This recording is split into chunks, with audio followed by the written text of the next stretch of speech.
Hello and welcome back to channel once and guys. मेरा नाम है आशीष गायकवाड़ और स्वागत है आप सभी का फिर से एक बार हमारे यूट्यूब चैनल पे। दोस्तों, आज का वीडियो काफ़ी इंपॉर्टेंट रहने वाला है, काफ़ी ज़्यादा और लोगों के लिए ये इंपॉर्टेंट रहने वाला है क्योंकि ये जो वीडियो है वो हर एक स्टूडेंट के लिए है जो अपना करियर नर्सिंग में करना चाहते हैं, मतलब नर्सिंग को एज अ करियर चूज़ करना चाहते हैं। जिनको नर्सिंग के बारे में पता नहीं है, कौन से कोर्सेस है, क्या एलिजिबिलिटी है, क्या ड्यूरेशन होता है किस कोर्स का, एडमिशन कैसे करें, फीस क्या रहती है अगर आप कोर्स कंप्लीट करते हो, फिर उसके बाद जॉब आप करते हो तो जॉब प्रोफाइल क्या रहेगी, आपकी सैलरी क्या रहेगी। तो ऐसे हर एक कोर्स के बारे में जो नर्सिंग प्रोग्राम है इंडियन नर्सिंग काउंसिल का, देखो इंडिया में नर्सिंग प्रोग्राम्स या फिर नर्सिंग कोर्सेज जो भी है वो सभी इंडियन नर्सिंग काउंसिल के अंडर, इंडियन नर्सिंग काउंसिल के गाइडलाइन के अंडर रन किए जाते हैं। तो जो भी प्रोग्राम्स है, अगर हमें जानना है कि कौन से अच्छे प्रोग्राम्स है या फिर कौन से कोर्सेस है जो इंडियन नर्सिंग काउंसिल के तहत है, इंडियन नर्सिंग काउंसिल का जिसको रिकग्निशन मिला है, तो हमें जानना ये मतलब हमें ये पता होना चाहिए कि कौन से प्रोग्राम्स है जो इंडियन नर्सिंग काउंसिल के थ्रू रन किए जाते हैं। तो ये सभी प्रोग्राम्स हम यहाँ पर इस वीडियो में सीखने वाले हैं, देखने वाले हैं। अगर आप नए हो, अगर आपको पता नहीं है, तो ये वीडियो ज़रूर आपको हेल्प करने वाला है। अगर मैंने एक्सपीरियंस किया है कि ऐसे बच्चे होते हैं जो डिग्री कोर्स में होते हैं या फिर जीएनएम में हो, एएनएम में हो, उनको अदर कोर्सेज के बारे में नहीं पता, या फिर आप बीएससी नर्सिंग कर लेते हो, आपको एमएससी के बारे में नहीं पता, आपको पीएचडी के बारे में नहीं पता। तो ऐसी सभी कोर्सेज, ये पूरा वीडियो एक पैकेज रहने वाला है, सभी कोर्सेज को हम यहाँ पर कवर करने वाले हैं। ये वीडियो शायद लंबा हो सकता है, लेकिन यहाँ पर जो मैं चाहता हूँ कि आपको डिटेल नॉलेज मिले इंडियन नर्सिंग काउंसिल के थ्रू। इंडियन नर्सिंग काउंसिल ने जो भी प्रोग्राम्स अपने मतलब उनके गाइडलाइंस के थ्रू जो भी प्रोग्राम्स पूरे इंडिया में रन होते हैं, वो सभी मैं यहाँ पर आपको बताने वाला हूँ। तो इस वीडियो में बने रहिए, वीडियो को स्टार्टिंग से लास्ट तक देखते रहिए, वीडियो को स्किप ना करें। तो हम शुरू करते हैं। बेसिकली अगर हम इंडियन नर्सिंग काउंसिल की बात करें तो उनके थ्रू कुछ कोर्सेस है, कुछ नर्सिंग कोर्सेस है जो वो रन करते हैं, जिसके तहत इंडियन नर्सिंग काउंसिल के तहत इंडिया में कोर्सेस चलते हैं। तो अगर हम देखें तो 4 प्रकार के कोर्सेस है। एक है diploma course, under graduate course, graduate course and doctoral course. तो डिप्लोमा कोर्सेस कौन से है जो आईएनसी के थ्रू है या फिर जो आईएनसी के तहत है, अंडर ग्रेजुएट कोर्सेस कौन से है, ग्रेजुएट कोर्सेस कौन से है एंड डॉक्टरल कोर्सेज कौन से हैं। तो ये चीज़ हम यहाँ पर देखने वाले हैं। अब यहाँ पर जो ग्रेजुएट कोर्स है उसका मतलब है पीजी, क्योंकि यहाँ पर ऑलरेडी अंडर ग्रेजुएट आया है जिसका मतलब है UG. So graduate courses and doctoral courses, ये सभी 4 प्रकार के कोर्सेज हम देखने वाले हैं। तो हम शुरू करते हैं, वो है डिप्लोमा कोर्सेज से। अब डिप्लोमा कोर्सेज की हम बात करें तो 2 कोर्सेज है। एक है ANM, that is auxiliary nursing midwife, जो 1.5 साल का होता है। सेकेंड कोर्स है GNM, that is general nursing and midwife, जो 3.5 साल का होता है। अब एएनएम के लिए एडमिशन किस प्रकार से ले, क्या प्रोसेस है, जीएनएम के एडमिशन की क्या प्रोसेस है, ये सभी हम बाद में देखेंगे। इनिशियली हम सभी डिप्लोमा कोर्सेज, सभी कोर्सेज देखेंगे, टाइप्स ऑफ जितने भी कोर्सेज हैं उन कोर्सेज के टाइप्स देखेंगे, उसके बाद हम एडमिशन देखते हैं। सेकेंड टाइप जो कोर्स है वो है under graduate course, under graduate degree course. तो इसमें 3 कोर्सेज है। सबसे पहले है BSc, basic BSc nursing, that is bachelor of science in nursing. ये 4 साल का कोर्स होता है, कंप्लीट 4 साल का कोर्स होता है, डिग्री कोर्स है। Second bachelor of science in nursing, जिसे पोस्ट बेसिक बीएससी कहा जाता है। पोस्ट बेसिक बीएससी ये 2 साल का कोर्स होता है, इसकी एलिजिबिलिटी ये सभी हम आगे डिस्कस करने वाले हैं। थर्ड जो कोर्स है वो डिस्टेंस कोर्स है, मतलब bachelor of science in nursing जो डिस्टेंट होता है, बीएससी डिस्टेंट। तो ये 3 साल का कोर्स आता है। अब इसे भी कैसे करेंगे ये भी हम आगे डिस्कस करने वाले हैं। देखते हैं नेक्स्ट जो है post graduate degree course. Post graduate मतलब पीजी। यहाँ पर बेसिकली आप master of science in nursing पढ़ते हो, तो फिर master of science in nursing 2 साल का जो होता है कोर्स। तो master of science in nursing में बेसिकली जो पर्टिकुलर स्पेसिफिक सब्जेक्ट होते हैं, मतलब ये स्पेसिफिकेशन का पार्ट आता है यहाँ पर। जैसे कि आप मेडिकल सर्जिकल नर्सिंग में करते हो, चाइल्ड हेल्थ नर्सिंग में करते हो, मेंटल हेल्थ नर्सिंग में करते हो, कम्युनिटी हेल्थ नर्सिंग में करते हो। तो ये कुछ सब्जेक्ट्स है जिसमें आप स्पेसिफिकेशन या फिर स्पेशलाइजेशन करते हो।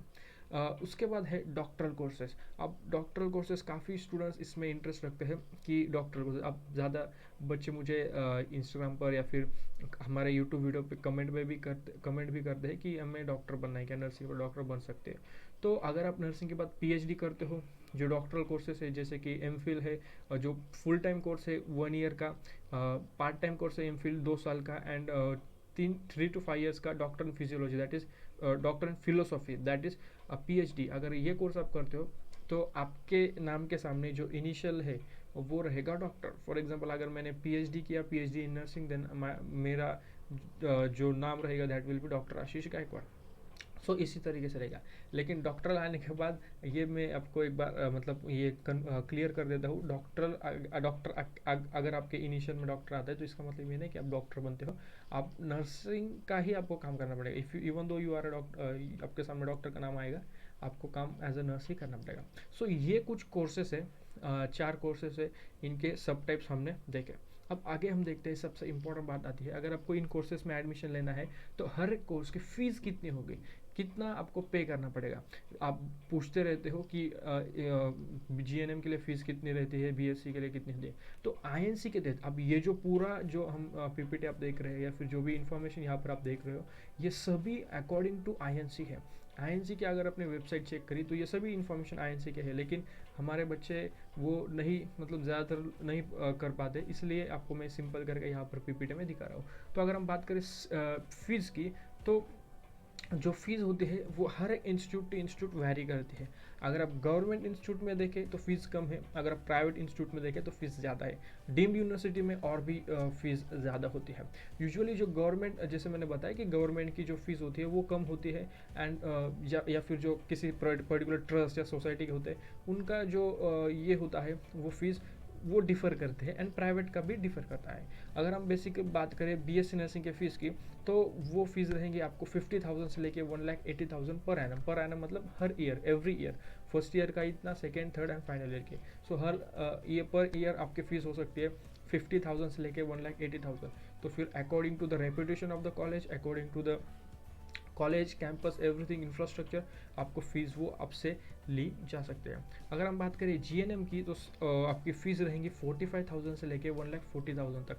जी हाँ, जीएनएम को भी इतनी फ़ीस है। फिर से मैं कहूँगा प्राइवेट कॉलेजेस में फ़ीस ज़्यादा है, और हम बात करें गवर्नमेंट कॉलेज की तो फीस कम है। तो ये जो रेंज बताए हमने फीस का, ये range it is according to the INC, completely according INC.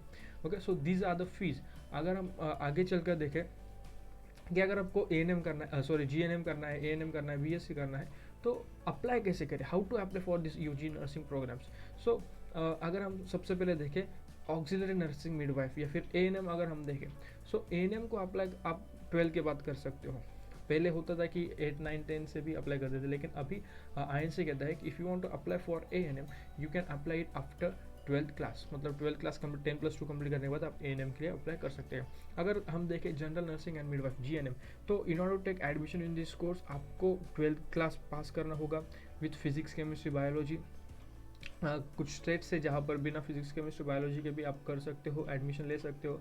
Arts के थ्रू एडमिशन ले सकते हो, कॉमर्स के थ्रू एडमिशन ले सकते हो, लेकिन according to INC physics, chemistry, biology is required with aggregate score of 40 marks. अगर आपका 40% स्कोर आपके पास है तो you can do. So different programs जो होते हैं, अलग अलग जो यूनिवर्सिटीज़ है उनका एंट्रेंस एग्जाम होते हैं। कुछ यूनिवर्सिटीज़ है जो पूरी तरीके से आपके 12th के मार्क्स के बेसिस पर आपको एडमिशन देते हैं। कुछ यूनिवर्सिटीज़ एंट्रेंस एग्जाम के मार्क्स पर आपको एडमिशन देते हैं। सो जो एडमिशन्स होते हैं वो according to the regional universities, उनके लॉज और उनके अकॉर्डिंग हो सकते हैं।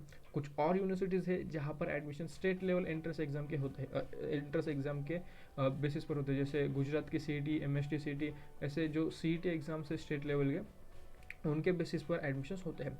अगर हम बात करें bachelors of science in nursing, BSc nursing को, बेसिक बीएससी नर्सिंग को अगर आपको एडमिशन लेना है, सो यहाँ पर आपको क्लास 10 कंपलसरी है।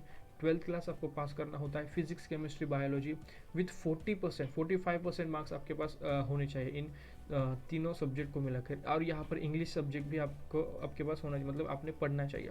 ओके, द एज ग्रुप यहाँ पर रहेगा कि 17 years at the time of admission. जब आप एडमिशन लेने जाते हो तब आपकी एज एटलीस्ट 17 ईयर्स होनी चाहिए to apply for basic BSc nursing programme.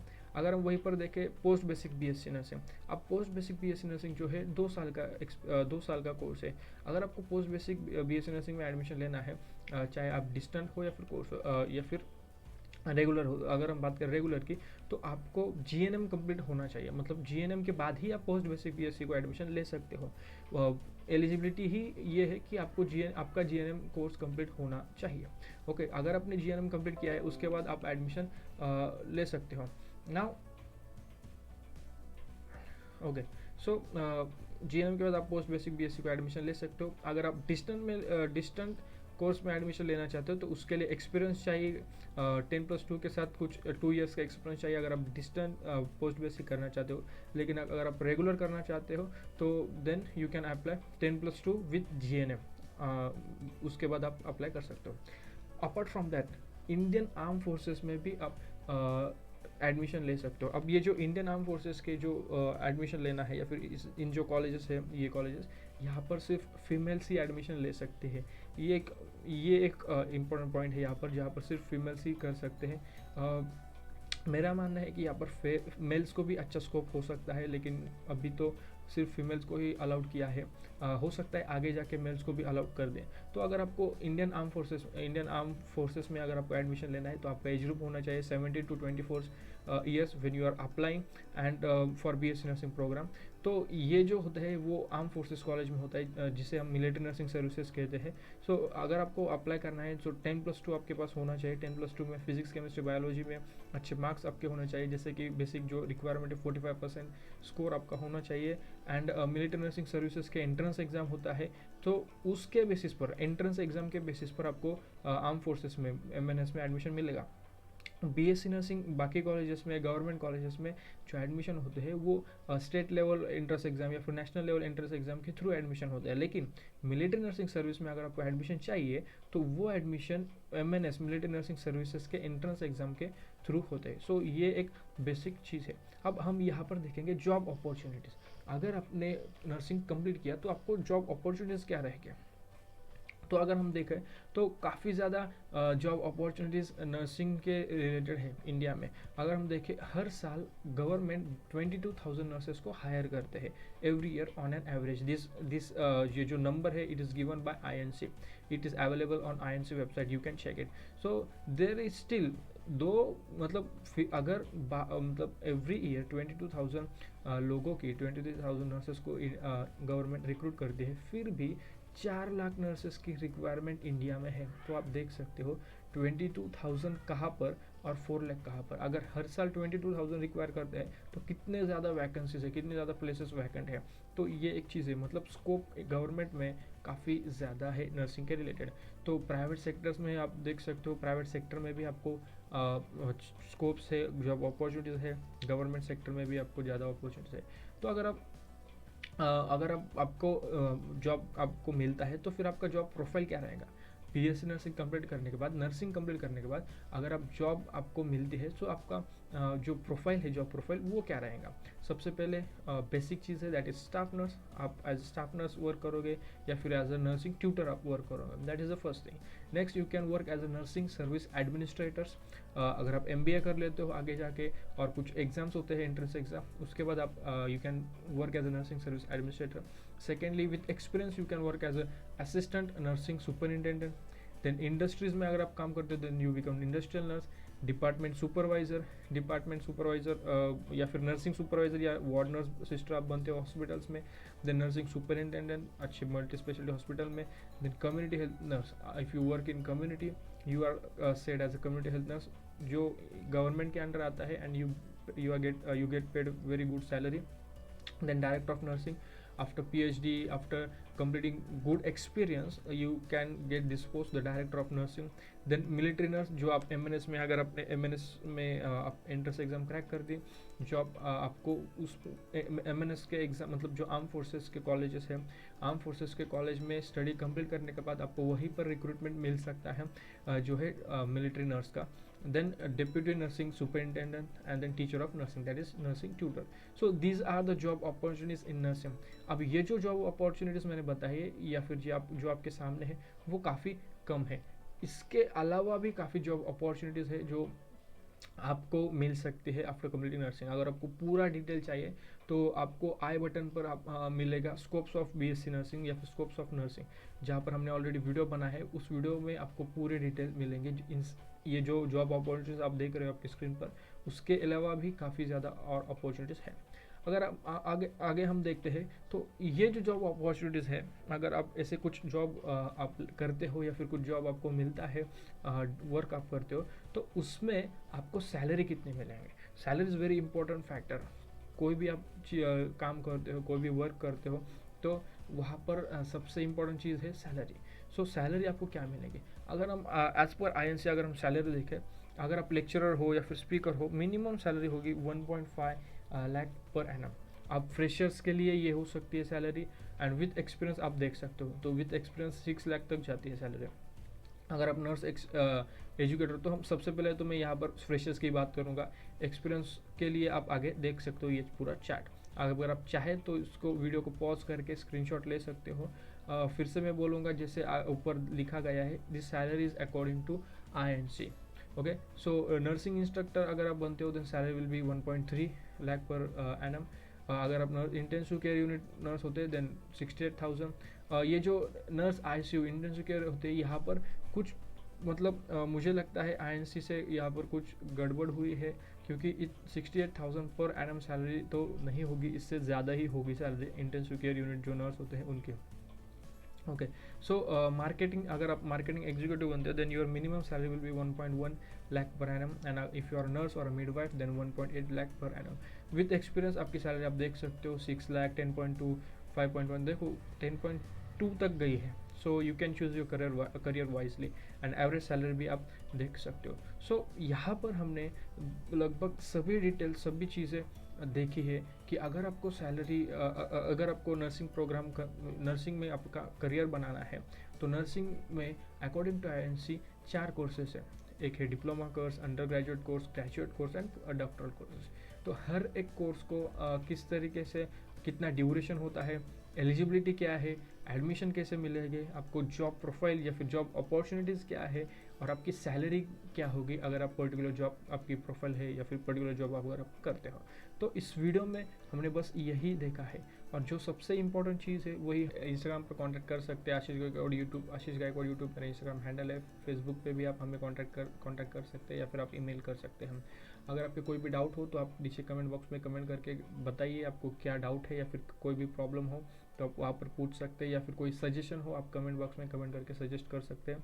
Video को ज़्यादा से ज़्यादा लोगों तक शेयर करिए। इस तरह से PPT प्रेजेंटेशन का वीडियो हमने पहली बार अपने चैनल पर किया है, हमने ट्राई किया है आपको अच्छे से इस चीज़ को समझाए।